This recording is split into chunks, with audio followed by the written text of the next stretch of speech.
Welcome to Codemaster Lab. This is the part 2 video of wedding vendors system. In this, we are going to see the dashboard or the admin panel of the WoW Vibes.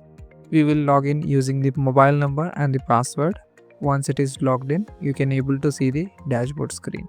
In this dashboard, you can able to see the vendors for the customers, settings, as well as blocks. So these are the sections which you can able to view. Also, you can view your profile and log out. Coming to dashboard, we can able to see how many vendors are onboarded till now, how many customers have raised an inquiry.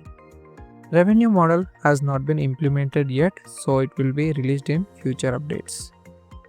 Last 7 vendors who have joined the community will be displayed over here. So we will go through one by one each sections in our next upcoming video. Stay tuned for the next updates. Thank you for watching.